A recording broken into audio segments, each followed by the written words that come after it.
Two changes to a St Mirren team which hasn't won since Oran Kearney took charge. Willock and Mullen replacing McPherson and Edwards. Kilmarnock give a first start to 20-year-old on loan Wolves midfielder Bright Inobakari, with Jordan Jones banned for diving. Ryan Flynn's cross for St Mirren, Paul McGinn and Danny Mullen on the end of that. But good work as well from Aaron Tishbola. He got the last touch here. In from Hamill, and a good header away by Stuart Findlay. That's Hamill, and he was taken out by Greg Stewart, who protests about the decision, but I don't think there's too much doubt about it.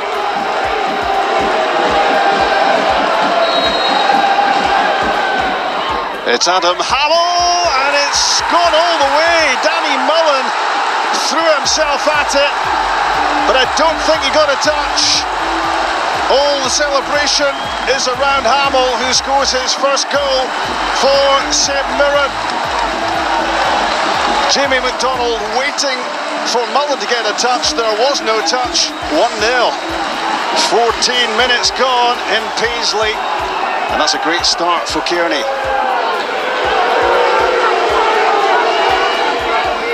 Stewart, Inobakari, and this is Eamon Brophy carving out the chance and then missing the target. Well, the form he's been in, this goes down as a real opportunity to level things up. Getting the better of Baird and then curling that wide. That's Inobakari, and this is Stuart Findlay. He's invited to take on the shot, and he does. And Craig Sampson makes the save. Well, it all opened up in front of the Kilmarnock central defender. The corner kick taken short by Stewart. It's Alan Power. And that was Power. And that's his first goal for Kilmarnock. And how much did he enjoy that? And the 1,600 Kilmarnock fans loved it too. Alan Power's shot unstoppable. 1-1.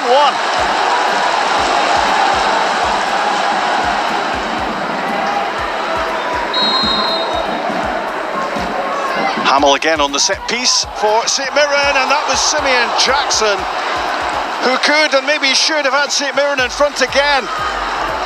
He'd so much to aim at here. The ball hitting McDonald, then it came back off Jackson. It could have gone in second time around as well.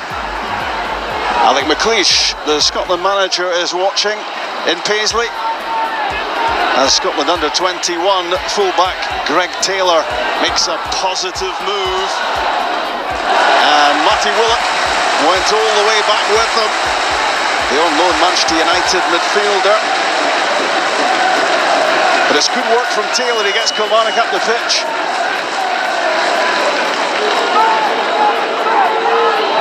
Inobakari with the corner kick. And this is Greg Stewart. And it's Tishbola's header. And it's clawed off the line, or was it over the line? The goal is given. And St Mirren are furious. Assistant referee Douglas Ross is the man who's given the goal. He was looking along the goal line. He clearly felt he saw the ball behind the line here.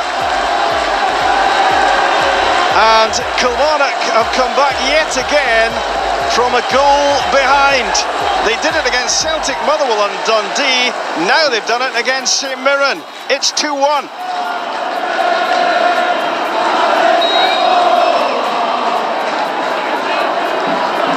Taking a long run up here for the free kick is Adam Hamill. Then he chips it in, and it's headed away by Chibola. That's Jack Baird. And McGinn with a shot, saved by McDonald. Jackson puts it in the back of the net, and it's not going to count. The flag has gone up. It's David Room, the assistant, on the other side this time. who's spotted an offside. Was it Danny Mullen? Was it Simeon Jackson? Jackson puts the ball in the net, and agonisingly for St Mirren, the goal is not given. Big decisions here, and they've gone against the Paisley team. I thought we were poor first half, but credit to Mirren. I thought they were really good first half. Got about us, made it difficult for us, stopped us passing the ball as well as we normally do, and they thoroughly deserved to be in front. But we had a little chat at half time, and I thought we came out and showed what we can do second half. It's a good trait to have, to be able to come back from going a goal down, which we've done the past couple of weeks, but it's also something we don't want to do very often now. The second goal for them, if it is over the line, it's a heck of a call from the linesman, and for me, you've got to be 100% sure on that side that it's over the line. Again, the distance I'm away, it's hard to see, but it's one hell of a call if it is. And the other one I'm crystal clear on is the goal that was disallowed for Simeon. I've watched it back on our footage, and I said it at the time, my gut feeling was Danny Mullen was in an offside position, but not active. He doesn't interfere with the play at all. Simeon is absolutely onside, by a yard and a half onside, no problem. And that's probably the moment, for as much as they gather that head of steam and go ahead, there's a big momentum swing there with 15 to go if that goes in and it's 2-2. And since last October we've done very well. We've picked up a lot of points, a lot of wins, a lot of good performances. You see 1,600 Kilmarnock fans here today is a measure of how far we've come in quite a short space of time. But calendar year doesn't really sit well with me, because I lost my job over my performance calendar year at West Brom. The phrase, how great a job has Steve Clarke done at Kilmarnock, has almost become the unofficial motto of sports scene since he arrived in Scottish football. And this is why, that stat, unbelievable, they topped the form table for 2018, albeit they have played one game more, but we're not going to pick at that. The fact that they've played one game more, points on the board, I'm pretty sure the Kilmarnock support are not going to be complaining too much, because when you think where that club were before Stevie Clarke came in, it has been a phenomenal turnaround, and it shows that it's not a flash in the pan. This is a club that have strong foundations in place with Steve Clarke and the squad that he's got there. There was a question last year whether it was the new manager coming in, they get new manager bounce. Yeah. Could they go and repeat it this year? Chris Boyd maybe isn't starting games.